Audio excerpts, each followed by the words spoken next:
Yeah. This is 476 Barbary, right? Yeah, I'm renting this place. No, I booked it a month ago. Are you sure you have the right place? Yeah. Who am I supposed to do? Why don't you come inside and we'll call these idiots.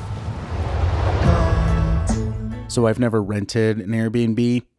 After seeing this, I don't think I'm ever going to do that.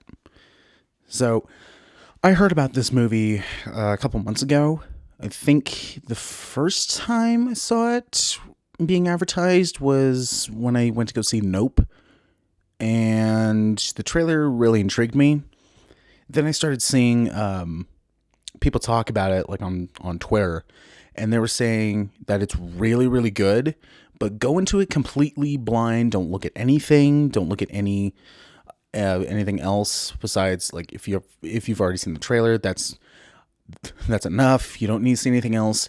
So on purpose, I didn't see any advertisements on YouTube. I would see like ads and I would just quiet them down and then quickly skip it because I didn't want to see anything.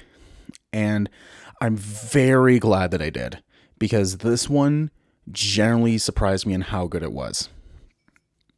Like I said, I heard about this a couple months ago, and it really intrigued me. So, this movie, from what I'll say, it's about a woman who goes to rent out an Airbnb. She gets there and finds out that it's already been occupied by someone else. Who the woman, I forget her name, but she's done mostly like TV stuff and did a couple movies here and there, like Guy Ritchie's King Arthur. She's really good in this. But the person that it's being occupied by is Bill Skarsgard, or Pennywise. And they both do a really good job. So so the movie, it throws you in like, do we trust this guy? Like what is going on here? So she comes in, he's like, yeah, well, how about this? You stay the night because this is not a very nice neighborhood because it's set in Detroit. So there you go. But he's like, yeah, well, look, you just stay the night and we'll figure this out in the morning. But through the course of the movie, something more sinister is occurring. And that's all I'm going to say, because I really encourage you to see this without knowing too much. This reminded me a lot of James Wan's *Malignant*, where with that one, I saw the trailer and it was like, okay, this is really interesting. Went into it completely blind. I didn't really see anything else on purpose, and it generally surprised me on how good it was. It knew it wasn't taking itself seriously. It knew it was basically telling the audience, look, we don't care about quality. We just want to have fun. This is a love letter to Italian horror, and especially giallo. So we're just having fun. This one, it's taking it seriously, and it does a really good job. So this is kind of hard because I don't want to talk about it too much, because I don't want to give away anything. The acting is really good. I like how it's very much a bottle film where it takes place in one location through the majority of the movie.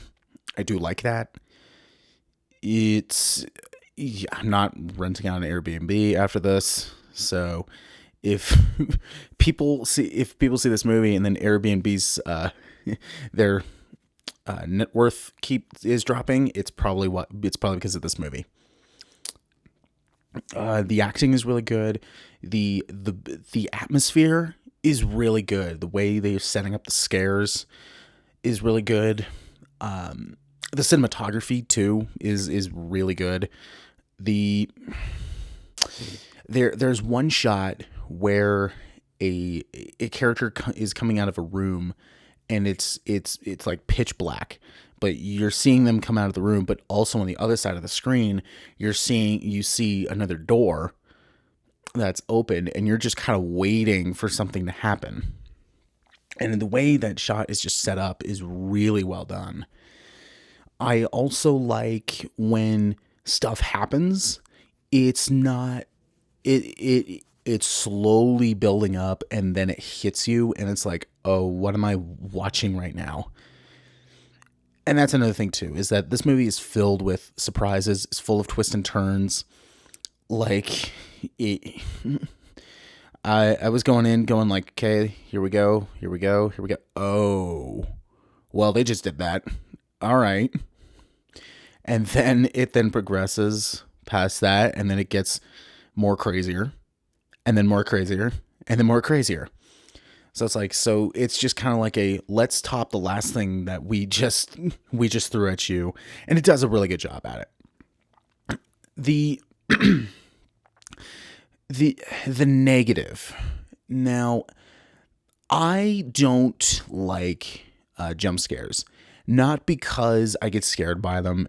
It's mainly because they have a reputation of being there just to get a quick scare out of you, to then I can't count how many movies I've seen where it's thrown jump scares at you, and then when something like actually scary shows up, it's not scary because all that relief and tension that it was building inside you is now gone.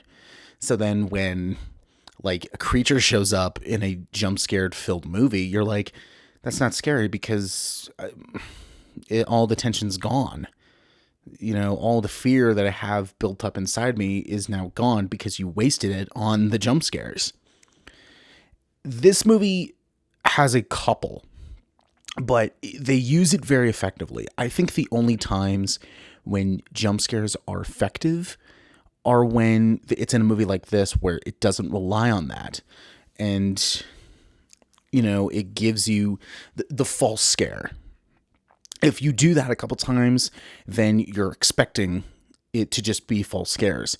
To then when the jump scare hits, it works because you were expecting a false scare. That's, I think, one of the few ways jump scares can work. And this movie does that pretty well. So I liked the way they did it.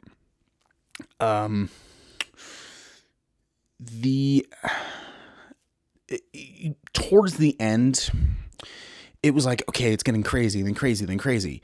And then they do, this is probably a mild criticism. So it was probably just something I was like, I didn't buy that. It just something at the end where I'm like, really? Okay. But if you go, you can either go with it or you don't. And if you go with it, then it pays off. So I would say go into this completely blind. Try not to look at anything. Try not to find spoilers online because, you know, the internet can't wait to spoil something. Like I've lost count how many times I've, like, especially with the MCU nowadays, where it's like, I'll get to that when I get to it. And then people just spoil it. It used to be the week. Now it's the day. And sometimes it's the hour. I'm like, can you like just wait, please? Can you please stop that?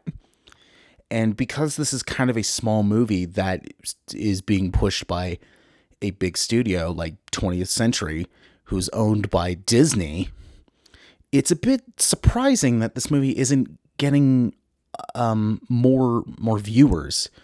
It's a bit shocking to me. So I would say go into this completely blind. Don't look at anything.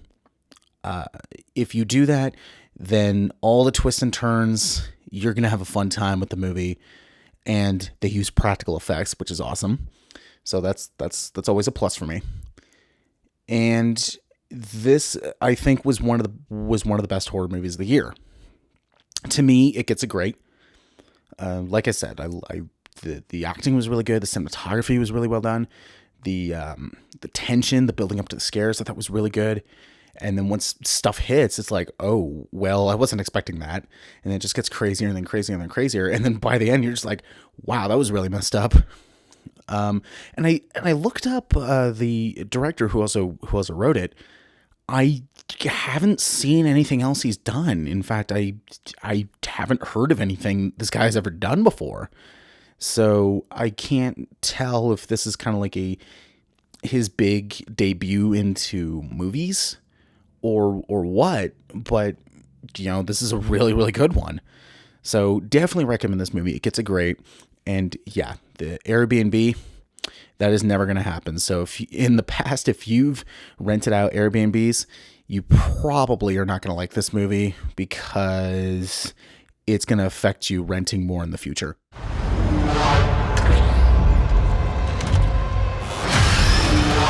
This process might seem overwhelming,